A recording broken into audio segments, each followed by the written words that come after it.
ณทางสถานีวิทยุแห่งนี้และในวันเวลาเดียวกันนี้อาตมาตู้เจ้าวัดหนองตองห่างดงจังหวัดเชียงใหม่มาพบปะกับพ่อออกแม่ออกญาติโยมอันเป็นที่ฮักที่นับถือเป็นประจำ30 นาทีโดยประมาณก่อนที่จะได้ได้จ่าอย่างนั้นก็เอามาไหว้พระสวดมนต์เพื่อเป็นการถวายพระพรชัยมงคลแด่สมเด็จพระเจ้าลูกเธอเจ้าฟ้าพัชรกิติยาภา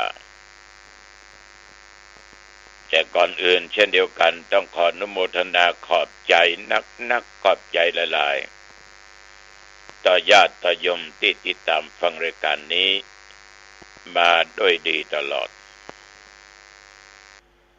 ไหว้พระรัตนตรัยก่อนนะโยมนะอรหังสัมมาสัมพุทโธภควาพุทธังภควันตังอภิวาเทมิกราบพระพุทธสวากขาโตภควตาธัมโมธัมมังนัมมัสสามิกราบพระธรรมสุปฏิปันโนภควโตสาวกสังโฆสังฆังนะมามิกราบพระสงฆ์นะโมตัสสะภะคะวะโตอะระหะโตสัมมาสัมพุทธัสสะ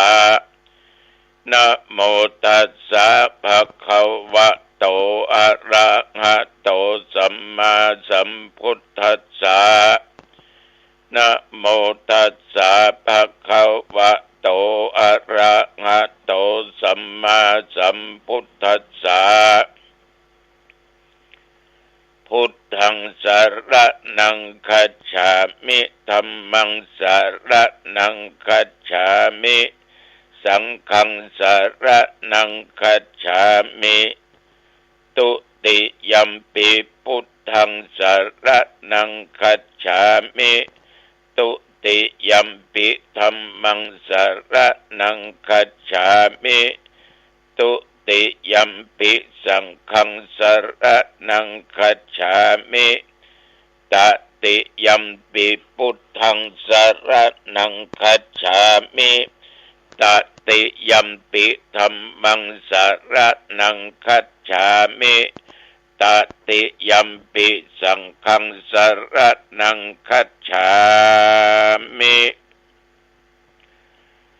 อิติปิโสภะคะวะอะระหังสัมมาสัมพุทโธวิชชาจารณะสัมปันโนสุขโตโลกวิทู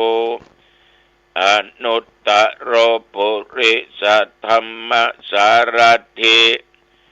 สัทธาเทวมนุษย์สัตตังพุทโธภควาติยันดุนิมิตตังอวะมังคัตลัญจาโยจามะนาโปสกุนัสสะสัทโธปะปะคะโอทุสุปินังอะกันตังพุทธานุภาเวนะวินาสเมนตุสวากขาโตภควตาธัมโมสันทิติโกอากาลิโกเอหิปัสสิโกโอปัญญิโกปัจจตังเวทิตาโพวินโยหิติยันทุนิมิตตังอวะมังคัลลัญจาโยจามะนาโปสกุนัสสะสัทโธปะปะคะโอตุสุปินังอะกันตังธัมมานุภาเวนะวินาสเมนตุสุปฏิปันโนภะคะวะโตสาวกสังโฆ อุชุปฏิปันโนภะคะวะโตสาวกสังโฆยายาปฏิปันโนภะคะวะโตสาวกสังโฆสามิจิปฏิปันโนภะคะวะโตสาวกสังโฆยะติตังจัตตาริปุริสยุคานิอัตถปุริสปุคลาเอสะภะคะวะโตสาวกสังโฆอาหุนยโยปะหุนยโยทักขินยโยอัญชลีกรณีโยอนุตตลังปุญญเกตังโลกัสสติยันตุนิมิตตังอวะมังคลัญจาโยจามนาโปสกุนัสสะสัทโธปะปักขะโหตุสุปินังอากันตังสังฆานุภาเวนะวินาสเมนตุโพชังโคสติสังฆาโตธัมมานังวิจโยตถาวิริยัมปิติปัสสติโพชังคาจะตถาปะเรสมาตุเบกะโพชังคาสัตเตเตสัพพทัสสินามุนินาสัมมาทาคาตาภาวิตาภาหุลีกตาสังปัตตันติอภิญญายะนิพพานายะจะโพธิยาเอเตนะสัจจะวเชนะโสทิเตโหตุสัพพทาเอกัสสมิงสัมมะเยนะโทโมคัลลานันจักกัสสปังกิลันเนตุกิเตติสวาโพชังเคสัตตะเทสเยเตจะตังอภินันติตวาโรคามุจจิงสุตังคะเนเอเตนะสัจจะวัชเชนะโสติเตโอโตสัพพทาเอกทาธรรมราชาปิเกลัญเยนะปิปิริโตจุนดาเทเรนะตัญเยวะพนาเปตวานะสัทรังสัมโมทิตวาจะอาภาธาตัมหาบุทธาสิธานะโสเอเตนะสัจจะวัชเชนะโสติเตโอตุสัพพทาปะหินาเตจะอาภาธาตินันนัมปิมะเหสินังมัคคาหัตถกิเลสาวะปัตตานุปติธรรมตังเอเตนะสัจจะวัชเชนะโสทิเตโหตุสัพพทาภวตุสัพพมังคลังรักขันตุสัพพเทวตาสัพพพุทธานุภาเวนะสัทธาโสธีภวันตุเตภวตุสัพพมังคลังรักขันตุสัพพเทวตาสัพพธรรมานุภาเวนะสัทธาโสธีภวันตุเตภวตุสัพพมังคลังรักขันตุสัพพเทวตาสัพพสังฆานุภาเวนะสัทธาโสธีภวันตุเตโดยบทพุทธานุภาพธรรมานุภาพสังฆานุภาพบทสาธยายมนต์พจน์ชงคปริตเป็นบทศักดิ์สิทธิ์ด้วยจิตอันตั้งมั่นอาตมภาพขอถวายพระพรชัยมงคล ให้สมเด็จพระเจ้าลูกเธอเจ้าฟ้าพัชรกิติยาภาโดยบุญกุศลต่างๆบารมีธรรม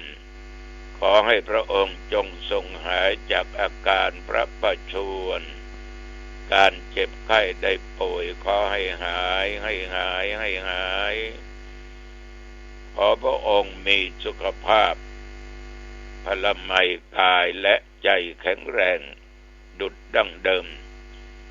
มีพระชนมายุยิ่งยืนนานได้120 พระพรรษายิ่งขึ้นไปขอถวายพระพรกรมอุตุได้ประกาศกรมอุตุได้บอกว่าระยะนี้พี่น้องทางเหนือเขาก็บอกวันลาเซอเนอะ ฝนมันอาจจะมีอยู่ถึงว่าบ้านเขาบ่ตกที่อื่นเพิ่นก็ตกแต่ภาคอื่นนะถึงตกระยะนี้ก็เข้าสู่ฤดูหนาวเนาะใครมีผ้าตุ้มผ้าห่มมีเสื้อกันหนาวคนเฒ่าแก่ก็ใส่ผ้าสัก2 ผืนเนอะไปที่ไหนก็นุ่งห่มถ้าอากาศมันเย็นมันหนาวนอนก็ห่มผ้าเหียต้องรักษาความอบอุ่นไว้นะความอบอุ่นของร่างกายกันโรคภัยไข้เจ็บเป็นหวัดเป็นไอตุเจ้าเด็กก็เพิ่นตัวเป็นเนาะแต่มันเป็นภัยเป็นเรื่องธรรมชาติละแต่รักษาไว้นะดูดีนะโยมเนอะนับตั้งแต่ตะวันวามาจนถึงปัจจุบันบัดเดี๋ยวนี้24 ชั่วโมงเนี่ยหนองตองใกล้เคียงเหนือใต้ตกออกบ่มีรายงานว่าฝนตกลมก็ไม่แรงอากาศอบอ้าวตอนกลางวันอุณหภูมิ34แต่มาปัจจุบันบัดเดี๋ยวนี้18นะ18ญาติโยมท่านผู้ฟังแต่ว่าตู้เจ้ากินของงายแล้วก็ไปไหนแต่ว่านี่นะอยู่วัดปะกับญาติโยมคนนั้นคนนี้เนาะเป็นแฟนมันแท้พ่อง แล้วก็กินก็ตอนก็อยู่วัดก็นั่งนั่งจากับญาติกับโยมเอาธรรมเทศน์พ่องซ้อ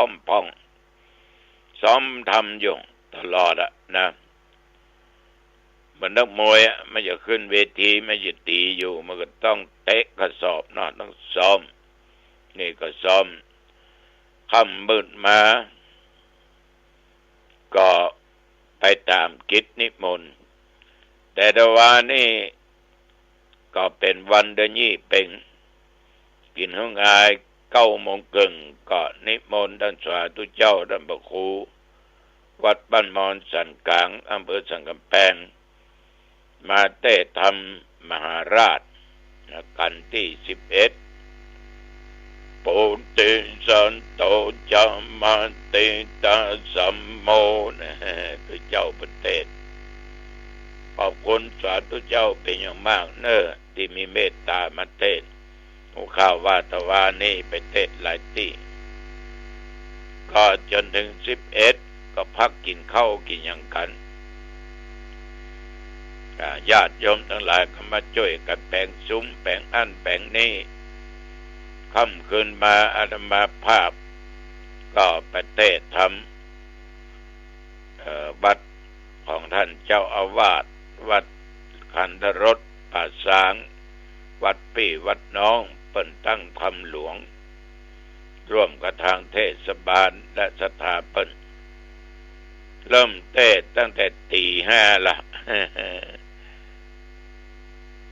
ตี 5มาลัยเก้ามาลัยปลายแล้วก็เทศน์อานิสงส์การฟังเทศน์มหาเวสสันดรชาดกก็โดยตุเจ้าวัดหนองตองโตนเน้นโตน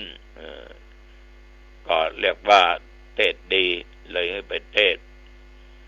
รัศพรเริ่มก็พอ7 โมงปลายสำหรับอาตมภาพก็รับช่วยเขาเหียเทศทำกันสุดกันซ้อยนครกันก็จะเทศนครสาธุเจ้าวัดพมากเทศชกติอาตมาก็เทศนครกันประดับประดาด้วยคาถา48 พระคาถาขอใจเวลาเทศมกพอสมควรเนี่ยมาให้บดีเนี่ย45 นาทีก็จบปริปุณัง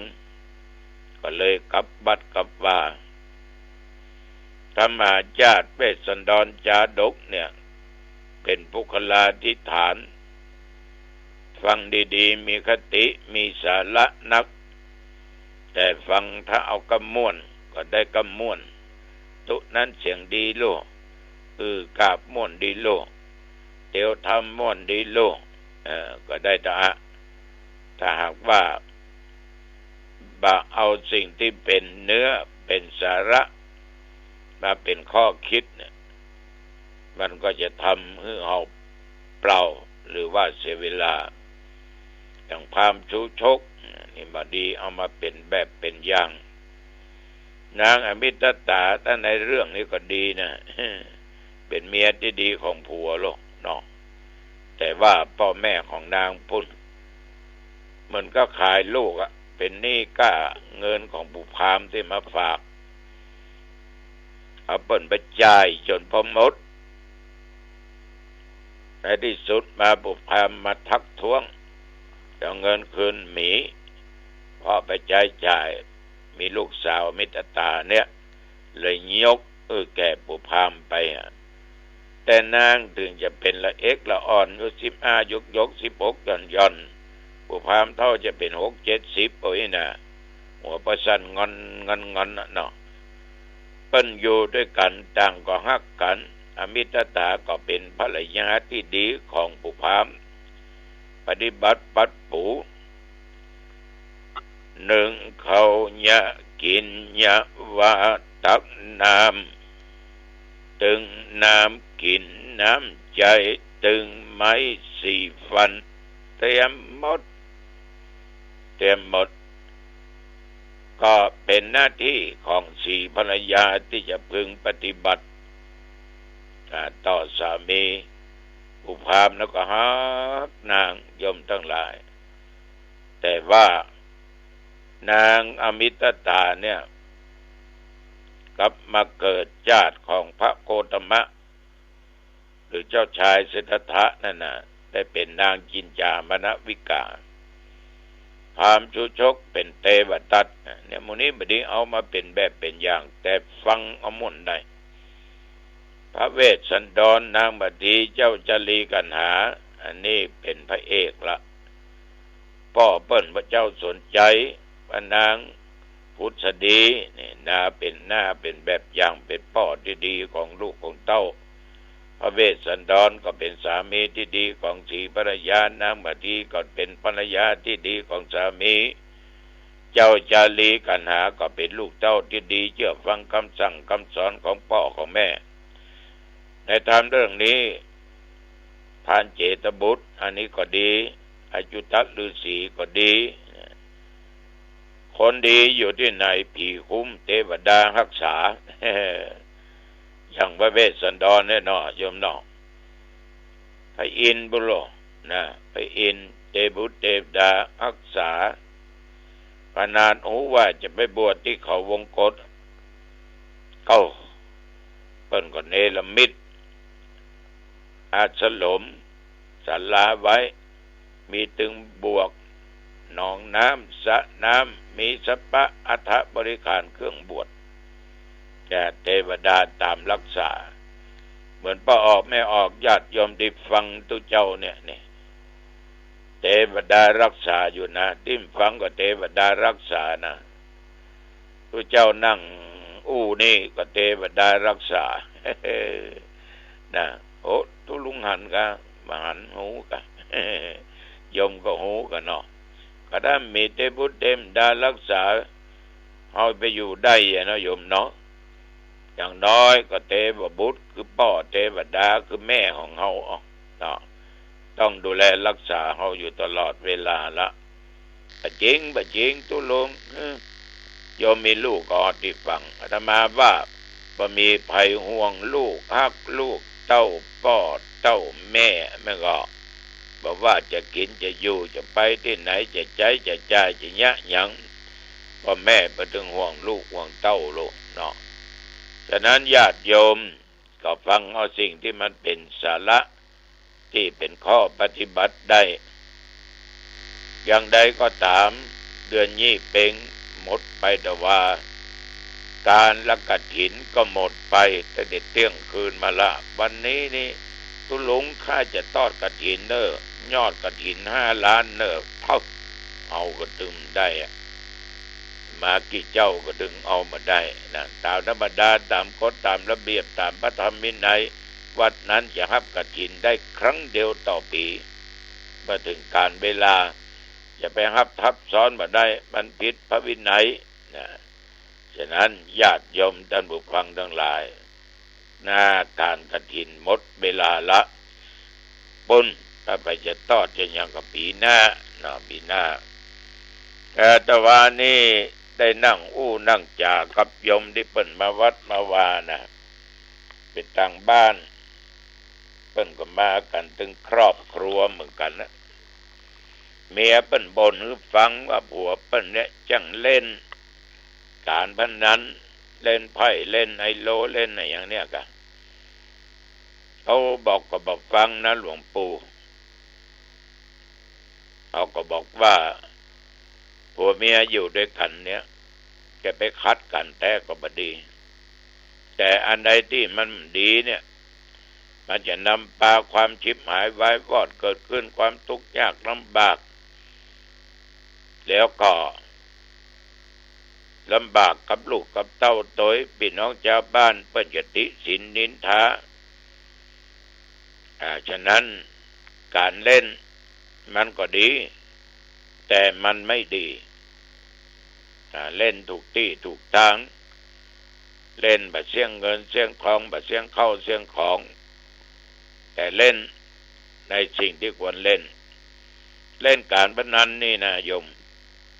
ถ้าเอาแพ้ก็ก่อเวรก่อกรรมไอ้คนที่เสียก็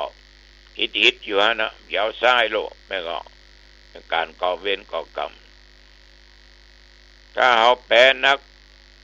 เล่นมาได้ก่อการมันก็เสียทรัพย์เสียเงินเสียของเสียเข้าเสียของมีนาฬิกาเบาไปสายสร้อยเบาไปข้อมือเบาไปบางคนยังแก้เสื้อนะ เสื้อราคามีหรอกมีอย่างเอาไปนี้พอละไปแลกไปเปลี่ยนพอละบางคนโฉนดที่ดินที่บ้านที่ให้ที่นาที่สวนเอาไปขายหอขายเฮือนหมดลึงปีการพนันนี่เสียทรัพย์แต่น่ะมันถึงชิบหายวายวอดแต่แล้วก็ไปที่ไหนไปถึงเขาเชื่อเนอะอย่างไปนี่เขาถึงเชื่ออันเขาขอยืมจะตังสักพันนะวันพูกจะมามามีมันถึงเชื่อไปใหญ่ไอ้นี่ปันก็ไปเล่นนะกะ